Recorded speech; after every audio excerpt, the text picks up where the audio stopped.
I think it's a positive thing anywhere to have an LGBT history festival, but I think it's particularly appropriate in Shrewsbury because in a quiet way, Shrewsbury has been becoming a kind of rainbow place for quite a few years now.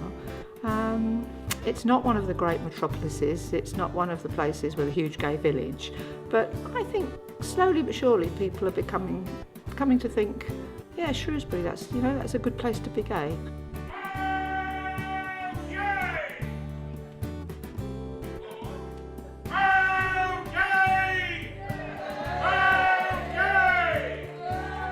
February 2016 was quite an occasion here in Shrewsbury as we hosted the second ever National Festival of LGBT History, which was initiated by Schools Out.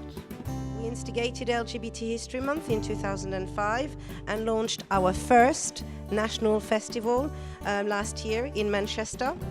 And tonight, here we are in Shrewsbury on Valentine's weekend, and I'm feeling the love, I'm telling you.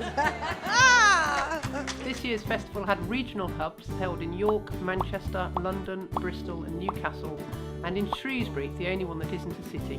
It's a celebration of being LGBT and of being proud of who we are and not hidden away and apologetic for who we are. It's a fantastic programme of talks, workshops and performances. This actually is a really, really proud moment for my town. Here we are, Shrewsbury, and we're up with the Manchesters, the Liverpools, Newcastle upon Tynes at this really historic moment. Events like this feel really important in terms of our own community and inspiring us to actually continue doing this work and make sure that everyone feels safe and actually celebrating our lives and our achievements and recognising that we've always been here, even if we might have been hidden. I was quite interested in the older LGBT history, like the very old LGBT history, because nowadays we do have it a lot better.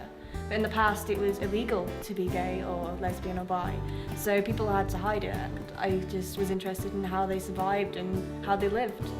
These guys are facing different barriers and we need the support of the older groups to be able to keep pushing, I think. LGBT History Month is really important.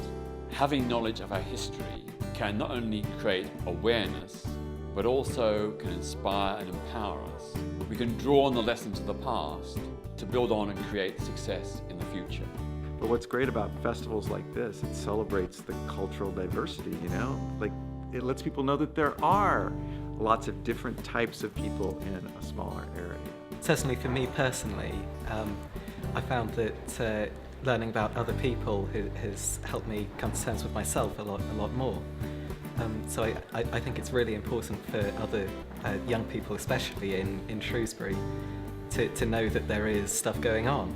Any festival like this gives people who are perhaps not out or only partly out more confidence. And, so actually certainly, in rural England, but maybe everywhere, there are individuals anyway for whom it's still as it was before, that they have this huge fear of coming out and rejection, really, a mixture of shame and rejection. I think Shrewsbury is the perfect size community for a history festival of any kind because it's more of a community event. I think things in larger areas might get lost. Let me tell you that hope is alive, and it's alive in young people in Shrewsbury. My best bit of learning as an old teacher was to see the young students this morning from William Brooks School and to know that schools are different now, and that young people like that have joined the fight. Lack of understanding with pansexual, asexual, polysexual, demisexual and non-binary. Whether it's for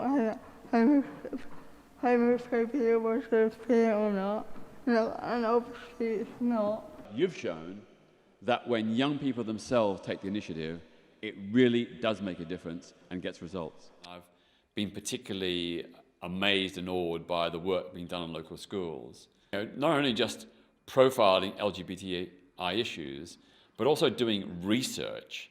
So that's really pioneering stuff. I'm so proud of them. They speak to younger people for the first time in our open evening when Year 6 students are coming around to see whether they want to come to our school or not with their parents.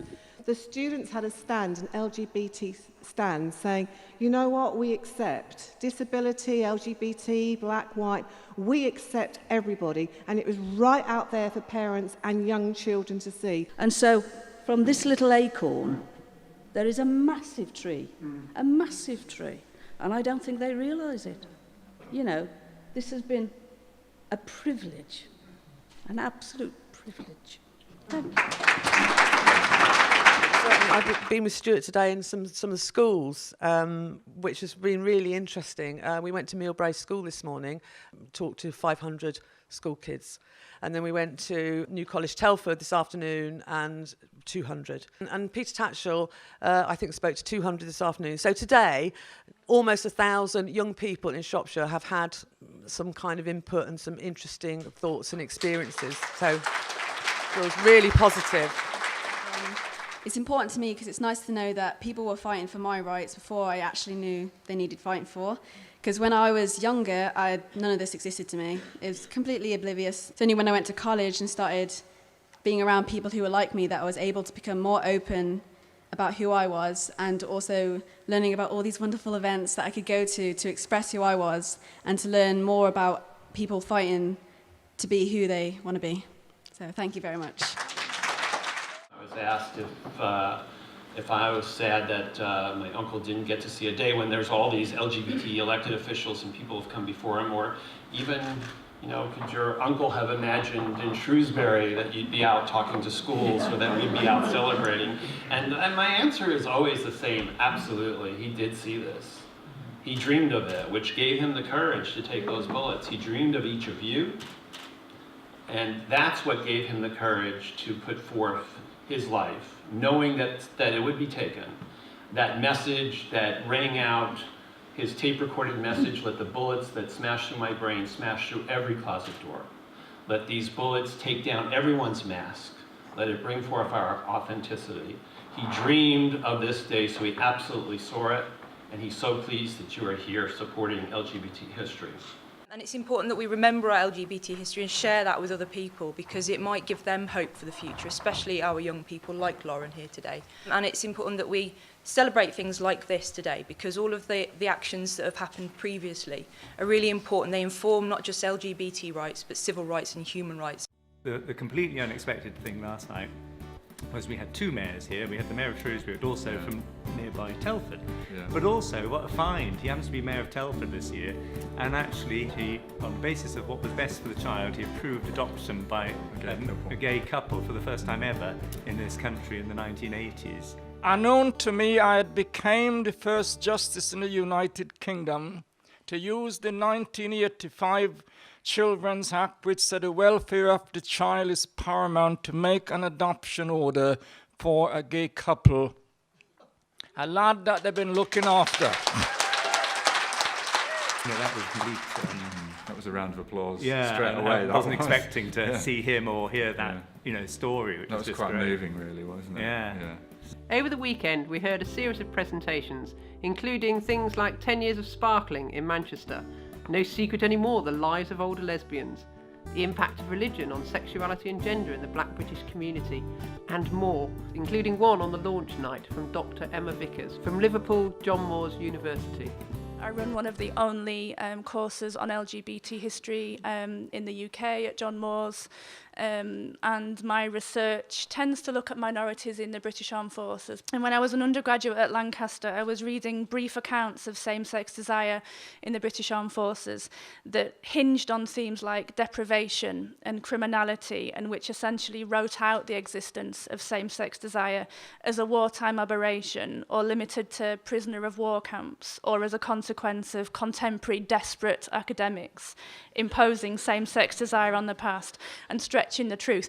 And I don't think I've ever had the privilege of being on a platform with quite such distinguished speakers, so I'm a little bit overawed here. And it's been my privilege and honor to be here. To me, this is as meaningful as having gone to the White House or speaking in the House of Lords or anywhere else, because change happens here, from us, from each one of us. Alongside the presentations, we used other media. At Shrewsbury's fantastic museum and art gallery, we had an exhibition up on the balcony. just walking over to the museum and seeing the LGBT exhibit, but then also it's kind of built on this foundation of all this other history on the floors below. It's like you really have a sense of your history here, so it's great. And the festival was outside as well as inside. We had a huge projection of a rainbow advertising the festival on the Market Hall building, thanks to Wild Strawberry. LGBT Shrewsbury produced a walking map of significant locations in Shrewsbury that are connected to lesbian, gay, bi, trans history. Saturday night was cabaret night, where we had film, music and performance at the Hive Music and Media Centre. We were delighted when local musician Beth Pryor offered to write 2 brand new songs especially for the festival, one about lesbian pirates, the other about cross-dressing soldiers, and sang them with Hannah Fermor. I know the quiet cousin of the pirate superstition that braces such men. And innate is the whisper of the moon while she is wading to the ears of these men. So I sail the 7 seas, me and my lady. Sail the 7 seas, for they never faze me. The night's MC was Helen Sandler. We also welcomed Peter Scott Pressland with his own particular repertoire of songs, and all the nice girls who brought us something a bit different. Easy, free and easy, he's the lady's pride. Don't you believe it? Girls, if you'd like to love a soldier, you can all love me.